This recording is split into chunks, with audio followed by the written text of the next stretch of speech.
The first phase, step 1 and step 2, is going to be the first phase of analyzing where you are right now and what are all the things that you need to focus so that you can move in the growth path. So the first step is the analysis phase. As I mentioned, the interactions I had with thousands of doctors, I was able to identify patterns of problems.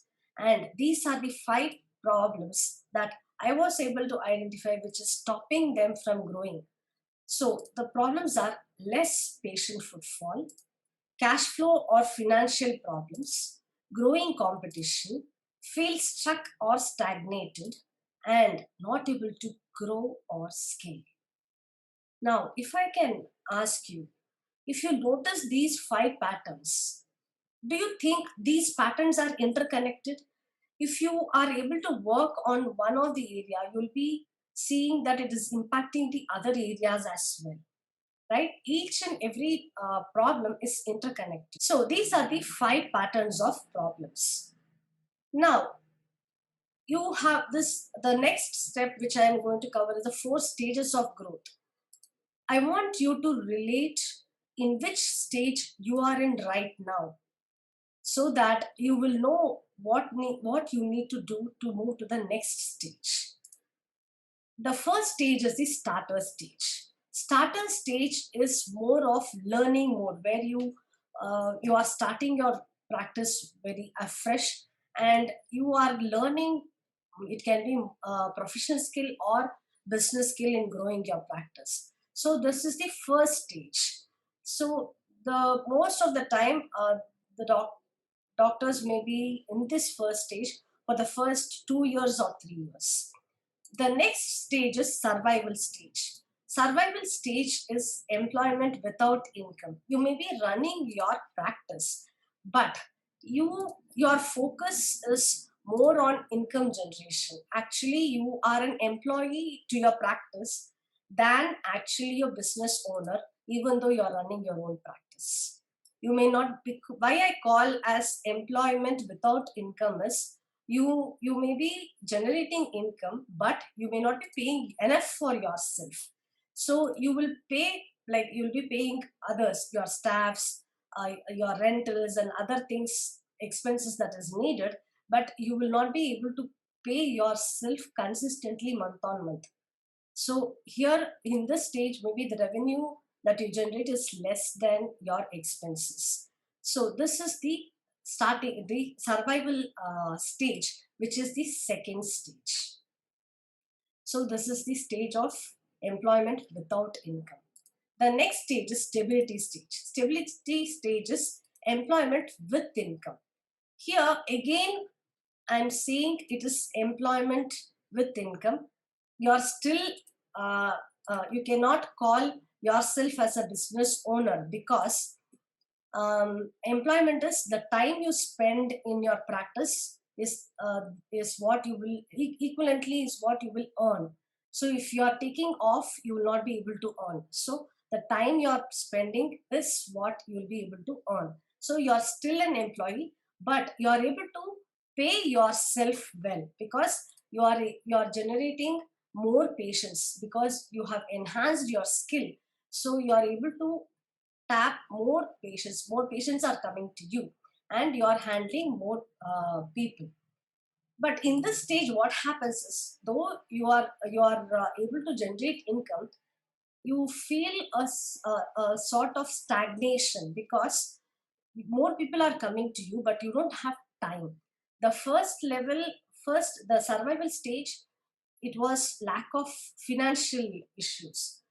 The second stage is lack of time. You may be earning, but you will not be having time in addressing new patients, or you will not have time to think of growing your practice. As the day to day activities, you are totally engrossed into it, and you don't have time in growing your practice. So, that is why many doctors feel stuck in this stage. This stage may be most of the doctors are in this stage throughout their life. They are only in the same stage without growing. So if you're in survival stage, your focus has to become to go to the stability stage, that I'll be covering how you have to go through.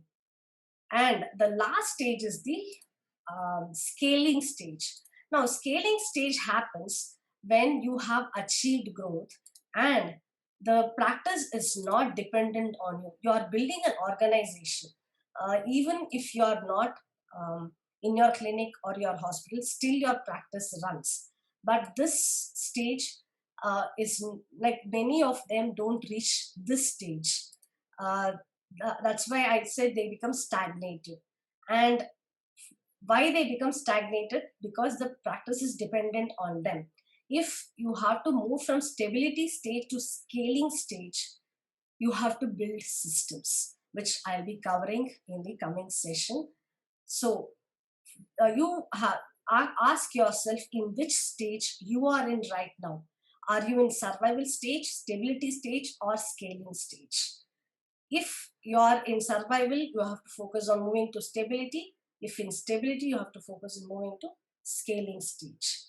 So this is the stages of growth.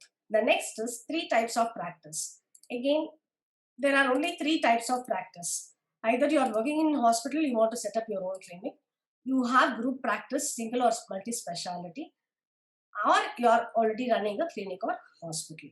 Now, again, why I am focusing on the types of practice is, you may be running a clinic, but if you want to scale, you want to grow, you have to make your clinic with two focus areas. Your clinic or your practice has to be profitable as well as scalable, right? You have to scale. You should be in a position to have your practice which is profitable and scalable. Profitable happens when there is consistency in your practice, and scalable is once there is consistency. You, if the practice is not dependent on you, you can scale. Which means, let's say you want to, scaling is growing. Now, growing can be various ways of growing. Now, some of you maybe you want to have either you can include other practices into other specialty into your practice, so you can expand your practice to have other specialty, or you can have your clinics or hospital in multiple geographical locations, so that becomes scaling. Having introducing new products or services into your practice, that is also a type of scaling. So the scaling can happen only when your practice is profitable. So if your practice is not profitable, I'll be walking you through what you can do to make it profitable so that you can scale your practice. So these are the two key focus areas that you have to focus in order to grow your practice. So you have to ask two questions to yourself. If you think your practice is profitable, it means that you are able to generate consistent revenue month on month for 2 or 3 years in continuously. Only then it is considered profitable. Only then you can scale. If your answer is no, then you are still not profitable. So your focus area is going to make your practice profitable. Now, you may be having a dream of setting up multiple clinics, like having chains of clinic or chains of hospital. That will be possible only if you are able to have a profitable model in your present clinic, and then you can scale. So that is the focus area. And for you to scale in a very vibrant manner and having a strong foundation is the one growth formula which you have to focus is building your practice ecosystem. So I'll be covering what is practice ecosystem which you can implement in your practice.